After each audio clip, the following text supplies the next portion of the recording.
This is a reminder that on Sunday, October 14th, Let's Play Noir Autism will be hosting a special 25 Years of Autism webcast to help support the Children's Miracle Network. We hope to see you there as we support this wonderful cause.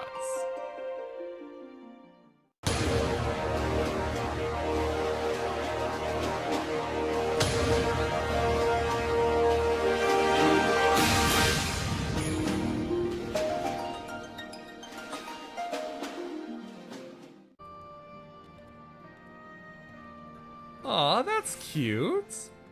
Yeah, another version of Alpha, which I'm guessing is what we get when we get to the end, comes and says hello to the real thing. Yeah, don't worry, little guy. Hopefully sooner rather than later, one of you will be with me. But first, let's help out this Alpha and Jesse first. So, with that in mind, greetings, people of the world! Matthew back with you here in Noir Autism for the continuation of Let's Play Final Fantasy XIV Stormblood Live. So, today we are on our way to going to take on the final 4 levels of Omega. I did say I was going to do this on my birthday, which is today, so this is what we're going to do. Oh, that's cool there, Nate. Hey, guess what? Your birthday is on the same day as Serena Williams. So, congrats to that. Sadly, I have no one of any significant note who I share a birthday with. Which is sad, but I guess it's nice to know that no one else can steal the spotlight from me in that regard. So yeah, the music just changed because dawn just broke. And now, hopefully, this music can serve as a bit of encouragement that we'll be able to get the momentum we need and the luck we can possibly get in order to claim victory over Omega and prove ourselves as the superior being. So, let's go ahead and speak with Jesse for the challenge entitled, In the Beginning, There Was Chaos. Jesse greets you with a mix of enthusiasm and concern. Good Tom Quinn, there has been another anomaly detected at the Yong. Assuming previous instances are anything to go by, this energy fluctuation of Omega is another of Omega's so-called invitations. If you don't mind waiting a moment or two, we can discuss things with Master Garland. He should be here soon. Alright. Well, now you do there, Nate. Hey there, Alpha, how you been?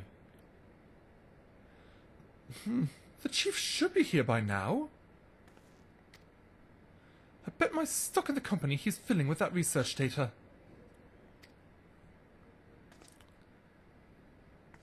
Yeah, like, go on. Well, I suppose I should explain, even if the Chief might not prefer me not to share. After your last run-in with Omega, Master Garland had some research notes smuggled in from the Empire. From Garlemald. The notes are part of Midas Non-Garland's legacy, who is, of course, the Chief's father and the Empire's preeminent engineer. Hey there, Emily. Welcome to the stream. Glad to have you with us. The incident in Boziar Cadell. Do you know of it? I'm afraid I do not. Yeah, Boziar. Never heard of it.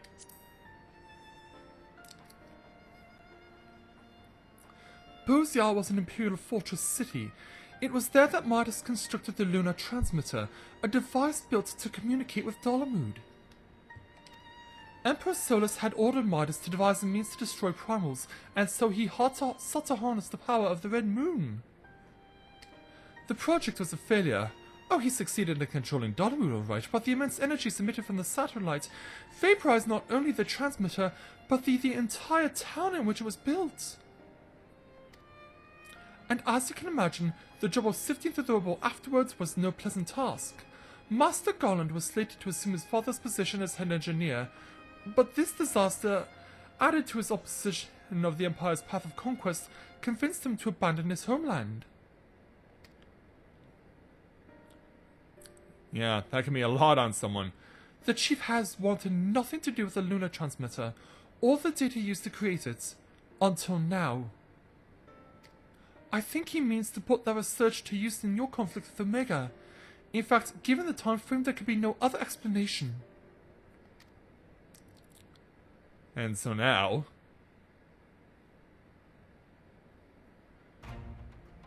Listen to me, Corinne. The Chief's genius is plagued by a great deal of apprehension. But even so, once he makes a decision, he doesn't do things by halves. When the time comes, he'll come through for us. You have to believe that. Of course. So I'm late. Was a little focused on my work and lost all sense of time. So yeah. Hey there, Sid. That's no excuse, Chief. What have I told you about being punctual to staff meetings? In any case, I've shared the situation at the Inn with Corinne here. Good. Then you know that Omega is likely to ready to continue with his tests. Shall we go and knock on the door? Of course we shall. But Chief, Biggs and Wedge aren't fit for field work yet, and the Convergent's given Nero strict orders to stay abed. That hasn't stopped us before. And what of Miguel Somir? Still taking his nap, is he? I guess. That leaves only you, Corinne, and Alpha. Maybe it's time I joined the expedition? No, Jesse, I need your talents elsewhere. There's a half-built device in the workshop that I need you to finish putting together. I've drawn up the design and completed the core mechanisms. The final assembly should pose no problem for an engineer of your abilities. A new device? Does this mean you use the... Yeah, what are we getting at? Whatever you say, Chief. I'll have it ready and waiting for you. Just be safe in there. Right. It's back to the Rift for us. Let's finish these experiments and bring the fight to Omega itself. Yeah. Got no problem with that. Yeah, who knows? Whatever device Jesse is getting to work on, it might be the thing we need to bring victory to us. So, over to the Peering Stones, the closest place to the On.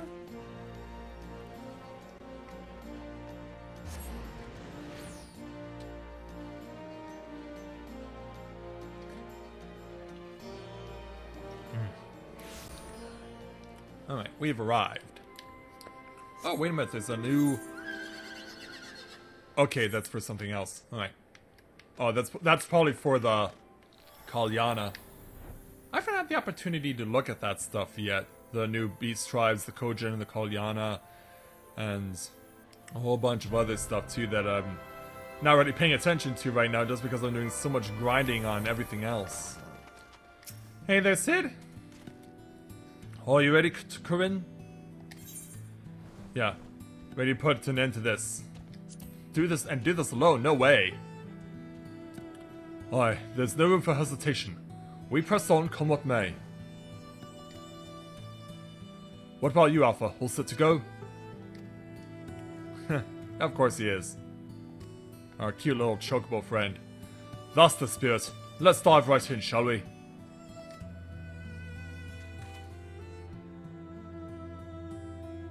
So yeah, back to the yarn.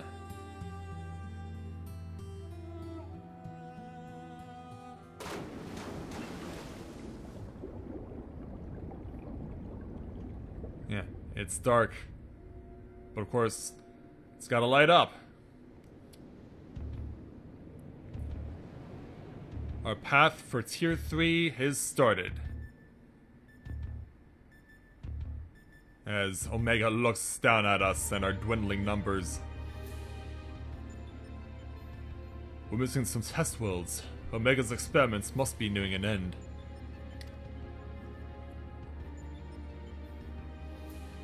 Oh, and speaking of Omega, here comes his little TV sentient monitor to come say hello. Welcome, welcome. Your arrival has been highly anticipated. And I will confirm your earlier supposition. My experiments have indeed reached the final stage.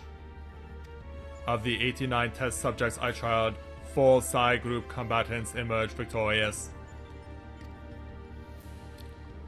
Of the 4, further conflict determined the strongest among them.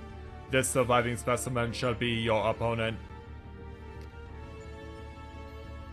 We've come to the last round of testing then, And should we win this battle, are we ready to finally face him in combat?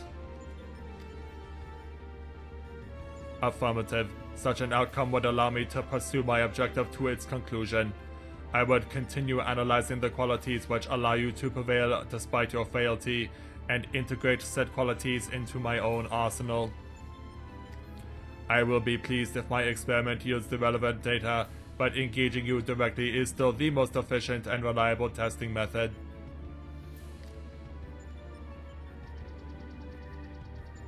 And so away he goes. Omitting intermediary steps, evaluation of combat potential deemed superfluous, proceeding immediately with final experiment. You mean we don't even have to fight sub-enemies? Stop. What do you mean, stop? You say go and then you say stop.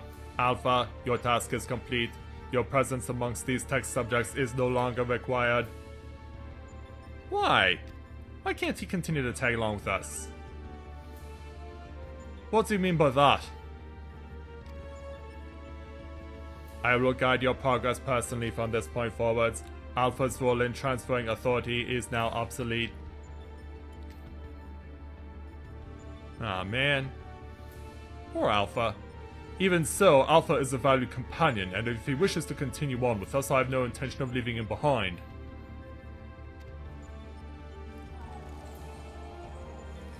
Yeah, what say you, Omega? Companion. Companions are those who provide mutual benefit. The instant Alpha's authority became redundant, he lost sole qualification to be regarded as such. Furthermore, the primary function of Alpha's existence was to lure you into my domain. He would be more accurately described as bait. Bait?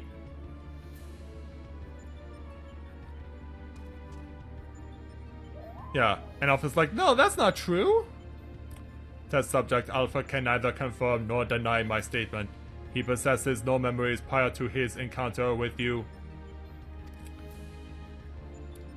He was the first entity I created here in this realm, my first and only attempt to recreate a being who shared your mundane parameters. Mundane parameters. I based his incarnation upon a most ordinary life form, one which had somehow bested an enemy whose strength rivaled my own. By observing the feeble creature in the heat of battle, I sought to understand the source of this contradiction.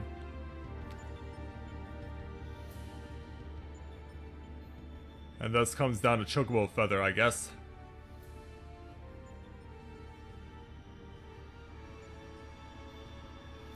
In fact, it's not just one, it's many. Are these like Alpha's tears or something? I repeated the experiment once, twice, 1,000 times, yet the results never deviated from estimated projections. The test was an abject failure, and thus I resolved to adapt my methodology. I would focus instead upon simulating powerful opponents and summon mortals of natural origin here to combat them. For Alpha, I devised a new purpose. I erased his memory, implanted a compulsion to return to me, then ejected him into your world. Weak beings exhibit a tendency to form groups. I surmise that this instinctual behavior would aid Alpha in bringing me the test subjects I required, a function he has performed with adequate competence.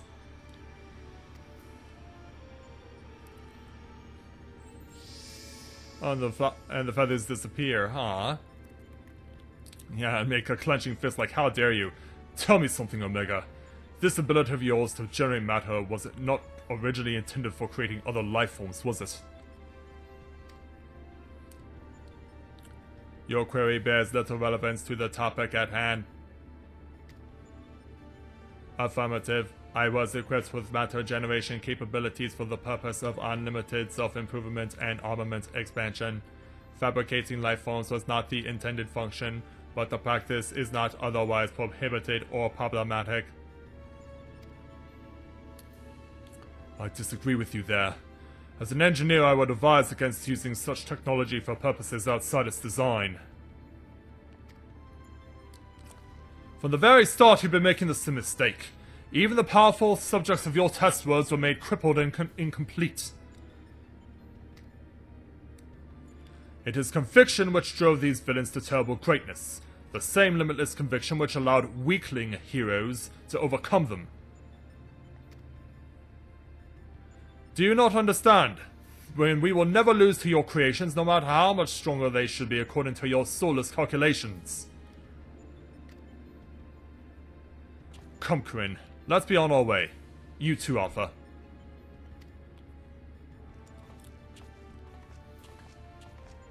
So away we go. But yeah, after Alpha got a tongue lashing from Omega. Alright, come on. Yeah, this way. Yeah, there we go. Now the spirits are up again.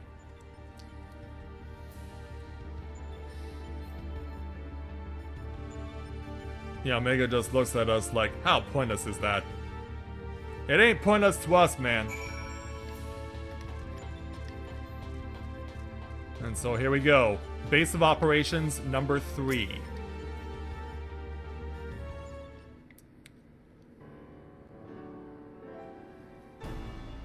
Yeah. We're all set to go. Just the 3 of us. I have a base camp up and running. You can dive into the final test world whenever you wish.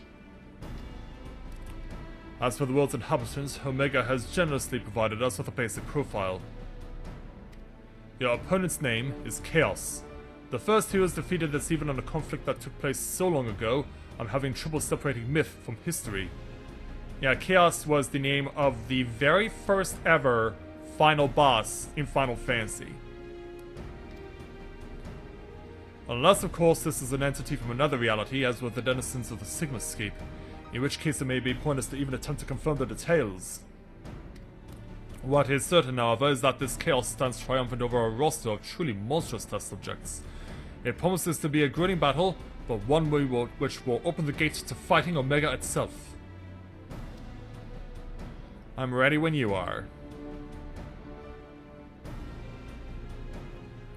Alpha, you and I will need to provide support for Corinne. Will you be my assistant? Shakes his tail feathers, but not so enthusiastic. You're bothered by what Omega said earlier? You think you're responsible for dragging us into this mess? Trust me when I say this is not your fault. We were the ones who awakened Omega, and we are the ones who need to deal with the consequences. Yeah, come on, Alpha. Let us do what we can to try and cheer you up.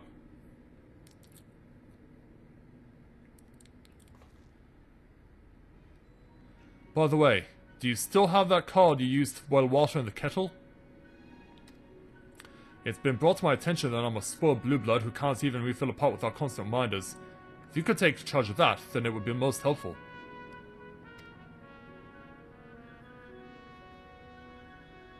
Yeah. Yeah, cheer up, little chocobo. 'Tis inconvenient without Midgard's summoning here to translate his chirping. Still, the best medicine for his worries is for you to win this next contest. Let's show more on top of things, eh? Yes, indeed we shall. And so, Alphascape version 1.0 Omega 9 is now available. So now it's time to see just how well we do against this first battle in the final tier of Omega.